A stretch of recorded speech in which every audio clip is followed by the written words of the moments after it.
Hey everyone, I'm Nicole, And I'm Gabrielle. and we are the hosts of the Spiritual Sisters podcast. Join us every week as we discuss all the spiritual topics like astrology, mediumship, psychic insights, and so much more. We are often joined by others we have met along our spiritual journey who are well versed in many of these areas. Get ready for enlightening discussions and interviews and personal experiences that we hope will expand your mind and get you thinking outside of the box. Whether you're a seasoned spiritual seeker or just beginning your spiritual journey, there's something here for everyone. Check us out every Tuesday wherever you get your podcasts. See you then. Bye! Welcome back, beautiful souls, to the Soul Ecosystem Podcast. I am your host, Anna Rising, and on this podcast, we discuss all things soul contracts. I'm a professional soul contract reader, and I work with a modality that combines Jewish mysticism, astrology, tarology, and numerology to calculate your soul contract. While I was kind of in this recovering zone, I picked up a book that I had for a long time. I just never got around to reading it. This is the story of my life with books. I always either pick it up and read like 90% of the book and then put it down and I'm like, I'm going to read the rest later. And then I never finish the 10%, or the book just sits there until I'm ready to kind of burn through 90% of it only to leave the 10.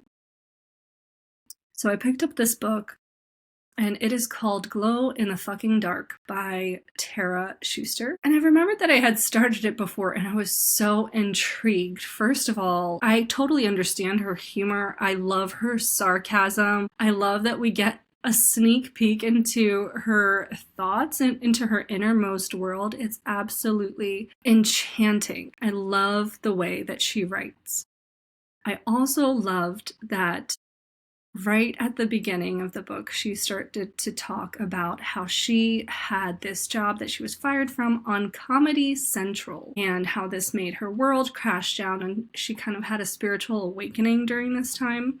And it really made me want to have a discussion about soul purpose. Because when we think about what our soul's purpose is, we kind of associate soul purpose with being rich, being successful, being well off.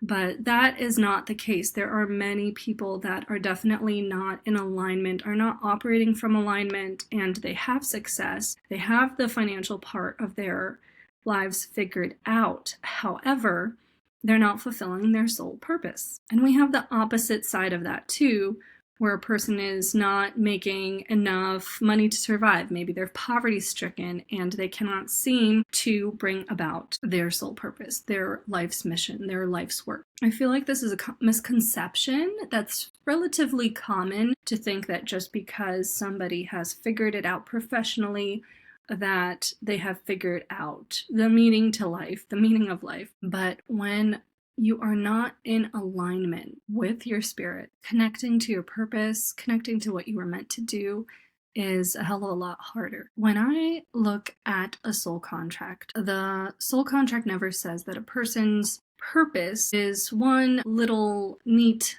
job description. I must have mentioned this 1,000 times over the course of my podcast episodes, but it's not going to tell you that you were meant to be a professor or a pianist, or it's not going to label your purpose down to your profession. Your purpose is an energy frequency that your entire chart orbits around. Sometimes that purpose hides in your challenges, in the shadow work that you have to do, in the conflicts that you need to overcome, in the very limiting beliefs and cycles that we have to reprogram that make our life feel very heavy. And this happens a lot. The universe loves a good paradox. It will encode you with your greatest gift inside of your greatest wound so that you can alchemize it. I have seen examples with clients where they may have a subconscious program running that makes them feel stuck, makes them feel unseen, afraid to move forward. They're kind of like a deer caught in headlights, and they're in this zone where they cannot see anything aside from the headlights that are coming at them. They can't see around them. They can't figure out a way to get out of this path where this car is coming. and they get trapped. An example of this would be if you are stuck in a corporate job that drains you, but you are convinced that you are supposed to stay here because this is the responsible thing to do. This is the stable thing to do. However, you know that that's not your calling. You know that you are meant to create something. You know that you are meant to put things out instead of manage existing things. So picking apart this kind of chart, this purpose could reveal a calling towards design, a calling towards working with your hands, a calling towards storytelling and helping others bring their ideas to life. If you would summon the courage to leave this job that's draining you and chase this creation energy that is being called in for you, and either started freelancing or started designing or working with your hands, your energy will come alive. And instead of being in a job where your energy is consistently being drained, but you are getting compensated for it, you could be in a state of flow and still be compensated for it. The thing about purpose is that when you move toward it, the universe moves with you. And it's usually just one step that it takes. You need to take one step in the right direction, and the universe kind of catches your fall and starts working with you to craft the life that you have been dying to live. But in the 3D world, we're taught that safety means predictability. Safety means stability, but the soul doesn't operate on predictability. It operates on truth. When you ignore your purpose, when you consistently push down your dreams and the desires of your heart, your energy will start to leak. You might feel chronic fatigue, restlessness, resentment, or feeling like you're living somebody else's life. And it's not that you've failed in life. It's not that you chose the wrong profession and now you're just stuck there. It's misalignment. It's your soul trying to reroute you to the right path. There is a cost of this false stability. Think of all of the friends you have, all of the relatives you have that went for the profession that seemed the most logical, seemed the most stable, like there was always going to be a demand for it, always going to be a need from it, and they didn't choose it with their hearts. You may aspire to this because, oh my goodness, like they're making so much money, they have this gigantic house, they're able to afford anything that they want. But I cannot tell you how many times I've heard from clients, from friends, that they went in on one major because they thought that it was in demand enough. That doesn't always happen. The competition could be so insane coming out of college that you need experience in addition to your degree. There's so many hurdles that we might have to jump through that we can't even predict. I am trying so hard to remember what celebrity I heard talk about this. I think it was Ryan Gosling, but don't quote me on that. There was a celebrity that mentioned that the reason that they had enough courage to pursue acting is because their father had this stable job. It was a sure thing. They thought that it would be forever. That's why he went into that profession, even though his passion was also acting. He wanted to do the logical thing. He wanted to do the stability, the salary, and he liked the predictability of this profession. And then he got laid off.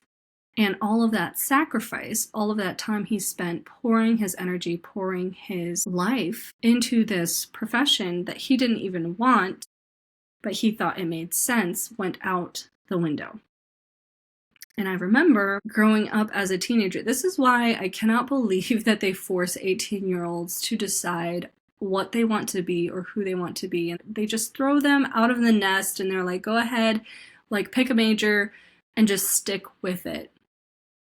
I had the hardest time as a teenager to figure out what direction to go in, and now I know why, because there wasn't really a major for the kind of thing that I'm interested in. But back then, I remember how many people I talked to I remember how many girlfriends I asked about what they are thinking of doing, and I was completely lost as to what profession I wanted to pursue. And I grew up in a Russian immigrant family. There was a lot of push towards the very safe careers. I remember how much my dad encouraged me to speak with other teenagers my age, ask them about what they're pursuing to get a sense of what it is that I should go after. I remember him nudging me towards nursing and nudging me towards computer engineering and nudging me towards a profession that would withstand the test of time. And when your parents do this, they think they're coming from the right place. But I feel like what it really is saying that they have absolutely no idea what it is that you like, who you are as a person. And that was definitely the case for me because I was always interested in the spiritual. I was always interested in the unknown. I remember a time in high school when I think we had the option of picking the topic that we wanted to research. We had to write a research paper, and I wanted to write about ghosts. And I chose that topic, and I'm like, this is going to be so cool. I started researching it, and my parents were absolutely horrified to learn that I chose to write about ghosts. And they started talking to me about how, oh, it's going to be inviting spirits into the house, and why would you do that? Why would you choose this topic? Because they were religious and they very much believed in demons and angels and all of that, which is ironic because how are you going to bring a kid up in like childhood stories of demons and angels and fallen angels and the devil, but then be totally shocked when they want to learn more about it? It's a little bit wild. Anyway, I digress. When you live in alignment with your soul contract, you enter coherence where your thoughts, emotions, and actions match your soul's design. And if you guys want a little sneak peek into this realm, into the soul contract realm of soul purpose, of destiny, it's completely different than what you would imagine. Starting off with soul contracts, like I came into this thinking that it is going to tell me that I'm meant to be this entrepreneur and I'm meant to do this. No, it's not going to tell you that you were born to be a comedian. It's not going to tell you which career to pursue. It is going to nudge you in the right direction. It's going to give you enough branches for this tree that is your soul in order to understand what your soul is here to do and start climbing it, start basing your direction and your path off of that. Let me give you an example. A lot of times in a person's destiny, I see the number 22, which is significant. It signifies the world, it signifies the energy of the world, and a person that came here to be completely uninhibited. This is somebody that's not meant to be grounded. This is not somebody that's meant to stay in one place, but someone that's meant to travel, someone that is meant to have lots of roots in different countries and different cities spread out throughout the world. They weren't meant to be a homebody. They were meant to be something of a nomad because they value freedom, they value their personal space, and they like to jump their energy around and not keep it in one place. And this is an excellent example of how soul purpose works. It is not your profession that gives you your mission. It is the alignment that you put in to a mission like the mission for the number 22, which is to be free. It's how you exercise that freedom. It is how you use that freedom to help others, to serve others, either through example or help others also reach this feeling of being free, of what it is to be free, of what it is to have freedom. I think what I actually need to do is go through all of the destiny numbers with you guys in order to give you a sense of how this destiny works, how these energies direct you in regards to what it is that you're meant to pursue, in regards to what your soul purpose is. Some of the numbers are numbers of transformation. And when you have the number of transformation in your destiny, this is a person that is always transforming. This is a person that is always renewing themselves, rebirthing themselves, and likes to play multiple roles throughout their incarnation. So if you think of an actress, and this actress plays lots of different roles throughout her incarnation in different movies, this is this kind of energy. You are meant to do that. And somebody with the destiny number 13 might have that desire to really experience the fullness of life. They might have the desire to become an actress in order to be able to live in all of these different settings, different time periods, and experience what it's like to be there. So in that way, if you have the destiny number 13, it might direct you into a career in acting. It might direct you into a career in writing, where you are living vicariously through books. It might direct you into being a book editor, where you have to read a lot of books and edit them, but you are still able to vicariously live through them. A destiny number I see pop up very often is the number 3. And for the number 3, I really like the number 3 because it's much more tangible than the other ones are, because it signifies that a person was here to create something that you can touch, something that you can feel.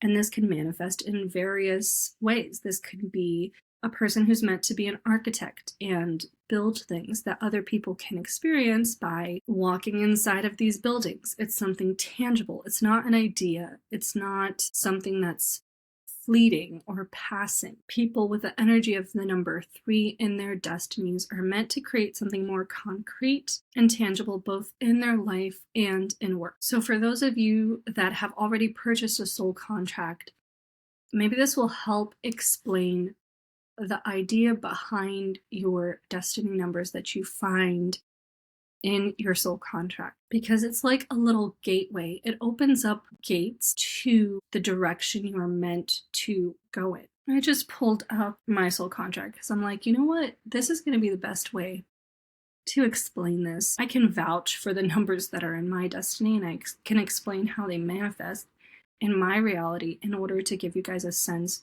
of how they direct you to your soul purpose. So one of the numbers in my destiny is the number 20.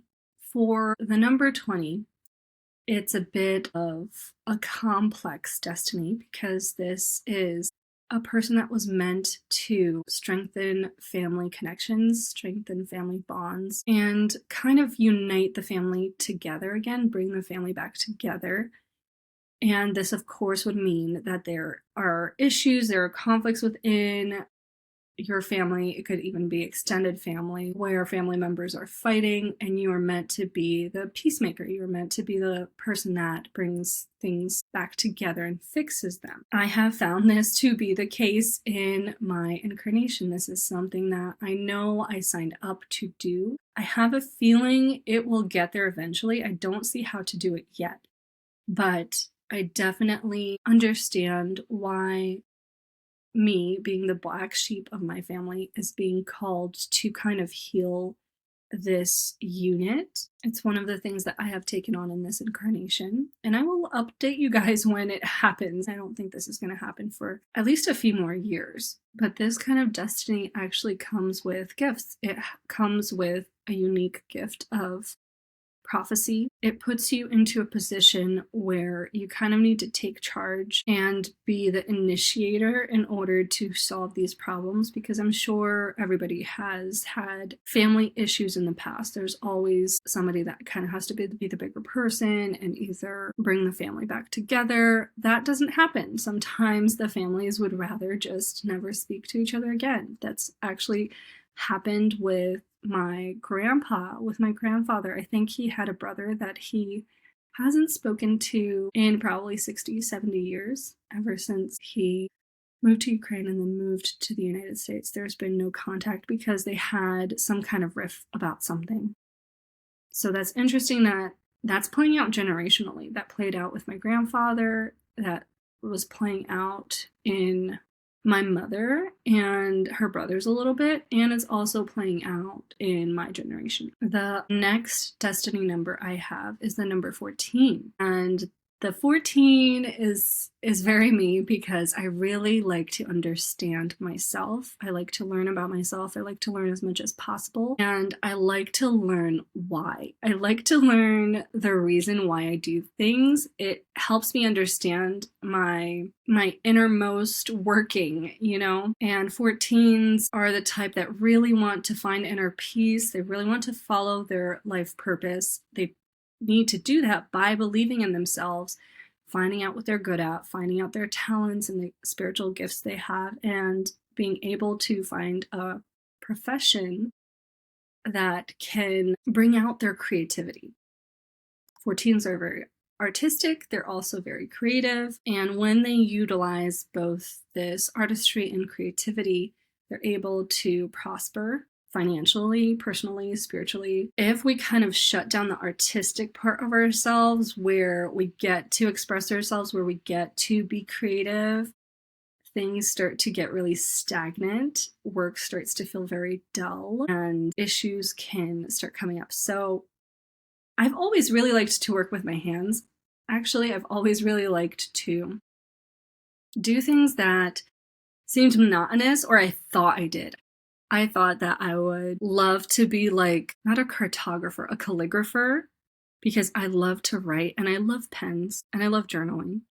This is turning into like an about me right now. But in theory, I thought that that would be the perfect job for me, but I know that I would get tired of it. I would get tired of it so fast. I need to be able to not have any like boundaries on the work that I'm doing, if that makes sense. The less boundaries, the better, because if it's too repetitive, I'll get bored of it and I'll want to move on to something else.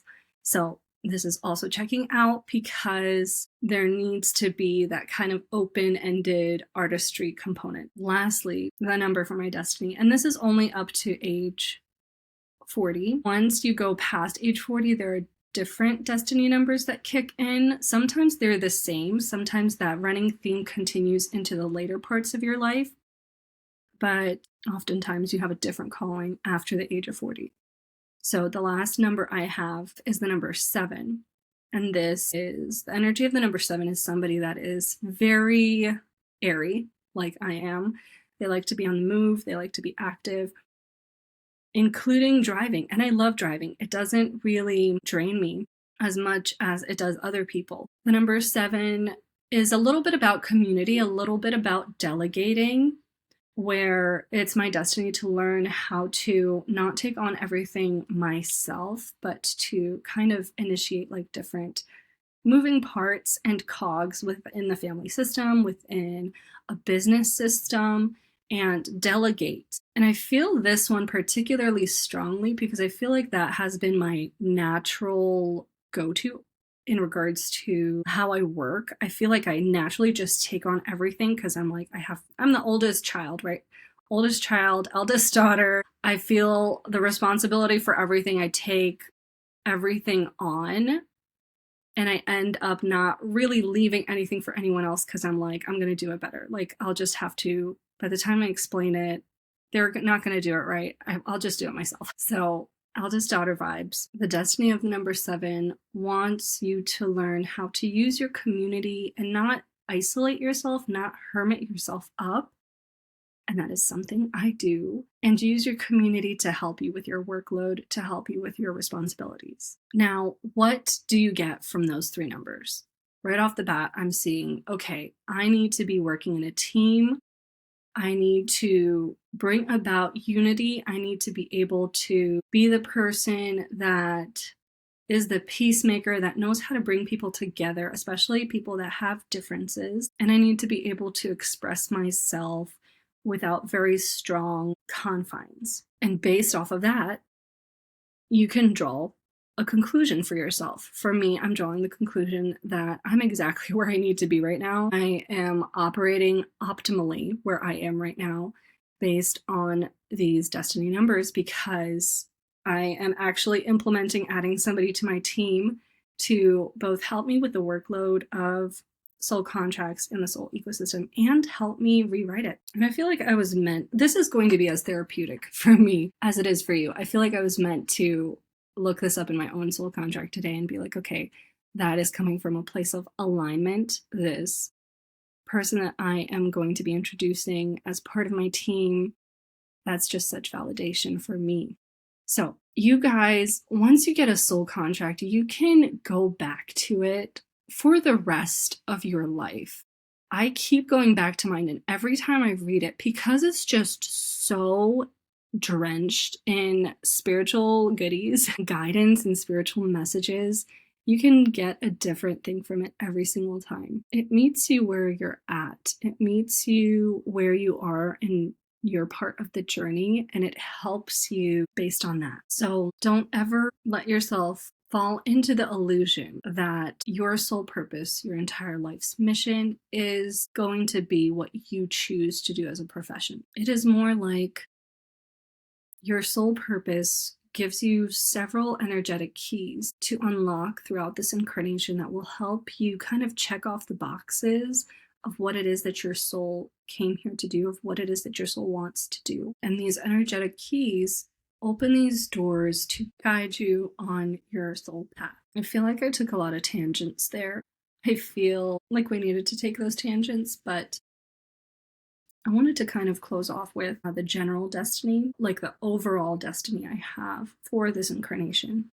The energy of that is the number 12. When you have the number 12, this number is centered around unconditional love and building relationships, which is ironic, but of course very intentional for my higher self to seek to accomplish throughout this incarnation, because that was something that I really lacked as a child. That was something that I did not understand as a child, going into my teenage years and then getting married. It was something that was a very foreign concept.